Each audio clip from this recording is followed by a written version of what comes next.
Kalau kemarin ada isu PDIP terpecah belah menjadi dua, yang satu dukung Pak Prabowo dan yang satu tetap tegak lurus dengan Pak Ganjar.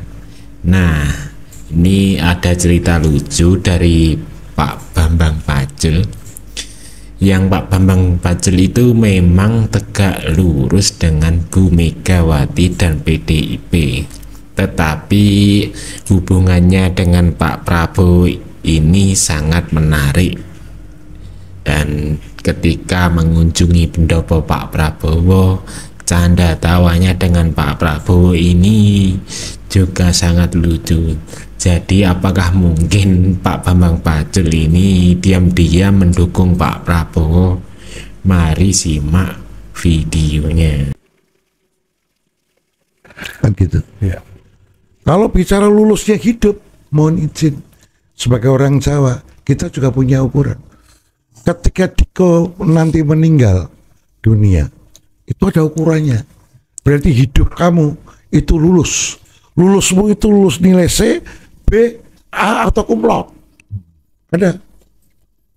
Kalau Bung Karno, menurut saya sih cum laude. Kenapa? Ketika sudah wafat pun masih bisa menghidupi sekitarnya. Ilmunya juga nggak amat-amatinya. Menghidupi sekitar itu maksud makamnya masih dikunjungi orang, warung-warung hidup gitu-gitu Pak. Jual Sama souvenir. dengan Gus Dur toh. Iya betul ya. Kan sama Guru Karno juga. Iya betul. Udah meninggal pun masih ngidupin orang hidup. Ngapain orang yang masih hidup, memberi Iya. rezeki pada orang yang hidup. Dan namanya nggak mati. Kan gitu loh. Boleh dicek itu. Kalau di omongan Bambang Pacul salah. Iya. Situasi objektif akan diretas oleh kehendak subjektif yang luar biasa kan. Nah ini kasih keterangan dulu nih. Itu kalau perjuangan. Nah, Perjuangan itu kalau orang Jawa ya itu tadi. Itu ada lagunya, ada itu berjuang itu mengambil ilmu. Ilmu itu kelakoni kan dilaku. Kelakoni Ngilmu iku kelakoni kanthi laku. Laku itu perjuangan. Sesuatu itu didapat dengan perjuangan. Ilmu nih, laku nih kalawan kas. Jadi memulai perjuangan itu dengan kas. Kas itu niat yang luar biasa dibangun, yang disebut dia kehendak subjektif. Pak Bambang Pacul ini memang ilmu kehidupannya bagus sekali. Buat kehendak subjektif yang luar biasa. Ngilmune kalawan kas, tegese kas nyantosani. Tuh, kehendak subjektif itu dalam rangka nyantosani, memperkuat penuh seluruh jiwa raga kita. Tegese kas nyantosani, piye bicarane? Setya budya pangegesing tur angkara. Jadi semua niatan hal-hal yang jelek itu dikecilin, nggak dihilangkan loh, diturunkan semua nafsu, dikekes, ada dijadikan kecil. Durangkara itu nafsu yang itu. Maka kehendak subjektif itu bisa digerakkan. Dengan kehendak subjektif yang luar biasa itu, seluruh syarat-syarat objektif yang dibutuhkan bisa diretas. Gitu loh. Jadi tidak perlu membuat, misalnya contoh, telur akan menetas kalau nomor satu syarat objektifnya itu telurnya bagus, ada tunasnya, hasil perkawinan, diramin 21 hari, nggak kena hujan. Ini syarat-syarat objektif supaya telur itu netas.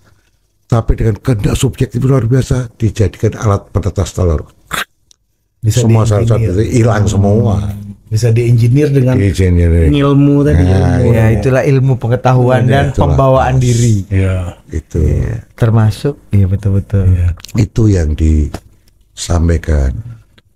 Jadi kalau orang mengatakan bahwa kehendak subjektif itu akan meretas rasa objektif, orang Jawa punya ilmunya. Sudah jauh lebih dulu dari mereka yang mengatakan itu. Ini Sokrates belum tentu punya barang ini nih. Marxisme ini Mas. Lebih dulu daripada Marxisme. Kalah. Kemudian kalah. Karma sama Hegel kalah sama itu. Gila. Nah, Pak. ini kan lu masih ada pertanyaan. Masih ada satu lagi. Ya Ini udah. menjawab Gua tadi. Terakhir aja. Ya, lu kan pamungkas nih. Ya Pamungkas. To the bone ya. Nah, to ini the bone. menjawab ini mitos-mitos. Ada beberapa peristiwa politik ya yang mau saya konfirmasi ke Pak Pacul ya. Soal pembawaan diri tadi, value of Jawa ini. Kabarnya betul nggak Pak Pacul bahwa Anda jadi satu dari sangat sedikit orang mungkin, kalau nggak mau dibilang orang pertama, yang bisa merokok di pendoponya Pak Prabowo Subianto? Anda boleh cerita kan? Iya, nggak, karena tiba-tiba saya nggak tahu apa yang terjadi. Karena di acara press itu. conference Iya. live semua TV Iya. ya, kita nonton ya Ars ya. Iya. Tiba-tiba di tengah-tengah press conference ya Iya. Pak Prabowo. Mana Mas Bambang Pacul? Mana? Mana? Sini. Mas Bambang Pacul ke depan, Mas Bambang Pacul. Iya. Mengajarkan filosofi Jawa. Ya soal pendopo dia bilang Iya. gitu kan. Dan saya dapat keterangan dari orang yang ikut juga dari dalam Dan pertemuan rombongan itu, itu, ya. bahwa di situ ada kegilaan pertama bahwa Pak Prabowo mengizinkan orang merokok di Nggak pendoponya. hanya mengizinkan. Mana asbak buat Pak Bambang Pacul. Ada itu keterangan orang dalam. Nah, Pak Bambang Pacul itu begitu spesial di mata Pak Prabowo sampai beliau diizinkan merokok. Ya mungkin kayaknya memang satu-satunya orang yang berani merokok di pendopo atau di depan Pak Prabowo hanya Pak Bambang Pacul ini. Ini mitos yang dibangun, mitos yang beredar. Iya. Ini belum pernah konfirmasi nih. Iya, keterangan. Betul nggak? Nanti dimasukin tuh edisi itu ya. Sebelum Mbak Puan juga kita dapat sedikit tausiah ya, ceramah falsafah Jawa dari Pak Bambang Pacul.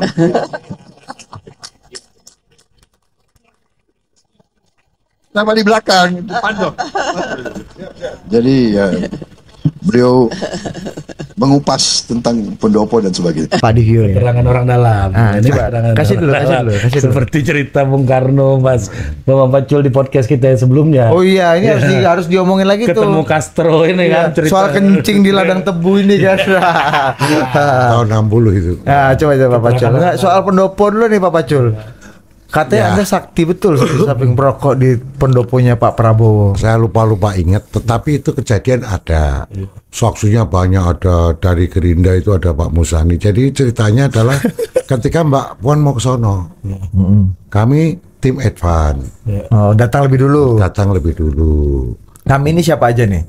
Saya ada Said gitu, Said belakangan. Ada Pak Udut, banyak lah, Ya. banyak. Tim fraksi lah ya. Tim ada duluan, kemudian dari Gerindra. Gerindra ada Pak Dasko, ada Pak Musani, ada jagoan-jagoan. Pak Sugiono, Ya. ada Oh, ring Pak- satu semua iya, ya? ring satu semua. Jagoan itu. Pak Prasetyo Hadi, gitu semua. Kemudian ada Dona, Iya. Dona. Jangan lu kantongin. Coba cerita soal Pak Prabowo kan punya pendopo bagus. Bagus ya. Wah, Ini betulan bagus, Bang. itu bagus. Menurut Kelas A. orang yang paham budaya Jawa pun itu bagus. Bagus. Nah, apa Tapi bagusnya itu di mana, Pak? pendopo model Jogja. Bagus, aku tanya, ya memang ini yang buat orang Jogja katanya. Tapi aku nggak tahu, baru ku jelasin. Aku nggak tahu tuh Pak Prabowo-nya yang nggak Pak tahu. Prabowo. Oh, nggak tahu apanya. Pak Pacul. Pak Prabowo. Nggak tahu mananya ini. Ya ini Oh, maknanya. Oh, bagus ya, bagus. bagus. Pak ini bagus. Secara estetik bagus, Ya. tapi ini secara antropologis dan semiotik ini kan. Ya, itu Coba kan. ceritanya gimana Pak Pacul? Ya, kita Apa yang Pak cerita Pacul lah. jelaskan? Tapi ini janganlah ini. Aku ceritain lah. Intinya ada maknanya lah ya. Ada maknanya. Terus, maknanya aku jelasin lah. Ya. Kemarin jelasin. Ya, apalagi katanya. Wah, mau diizin Pak. Jenderal, saya bilang. Kalau orang PD itu kalau ngomong ya dengan ngerokok nih ya. Itu baru ilmunya keluar semuanya. Pak Bambang Pacul itu manggil Pak Prabowo itu dengan jenderal. Itu mengeret nggak itu? Pak ring satu Gerindra ini. Ya, Ya. pada diem semua. Iya. Mungkin Ini orang. Gitu. Kalau Pak Prabowo kan hanya bisa tadi komandannya kan Pak Prabowo itu ketua Partai Gerindra, ketum Partai Gerindra. Ayo semuanya juga bisa dipecat sama Pak Prabowo. Kalau saya kan nggak bisa, yang bisa pecat saya beketum. Beda geng. Jadi nakal-nakal dikit nggak apa-apa. Tapi tetap hormat. Hormat. Terus Kan beda dikit nggak apa-apa. Saya agak nakal-nakal dikit nggak apa-apa. Wong itu tidak merendahkan Pak Prabowo. apa yang Pak Pacul katakan waktu itu? Ya saya bilang itu. Oh ya hari ini boleh, kata Pak Prabowo. Sekarang saya bebas kan. Aspak ke sini. Gerindra ini ngerokok nggak waktu itu, Mas? Nggak ada berani. Di belakang merokok sebenarnya teman-teman itu. Ya mungkin dia kan nggak berani ngomong. Karena Pak Prabowo ngomong juga. Itu nanti kalau ada yang merokok lapor ke saya, katanya.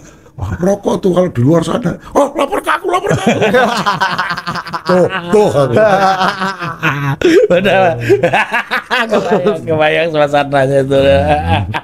Oh jadi Pak Prabowo betul ya. Jadi Pak Pacul setelah menjelaskan falsafah Jawa, iya. filosofi dari pendopo, dan Pak Prabowo baru tahu juga. Ya. Terus disitulah Pak Pacul merasa bahwa ini waktunya yang tepat untuk meminta satu permintaan yang kayaknya sulit. Tapi dari mana Pak Pacul punya keberanian meminta hal yang pada waktu itu di Tabu. lingkungan itu tabu dan nggak mungkin Orang Gerindra dilakukan. itu bilang saya gini, Mas Pak Pacul. Nah, akhirnya buka-buka nih orang siapa orang yang bukan whistleblower. orang dalam lah gitu.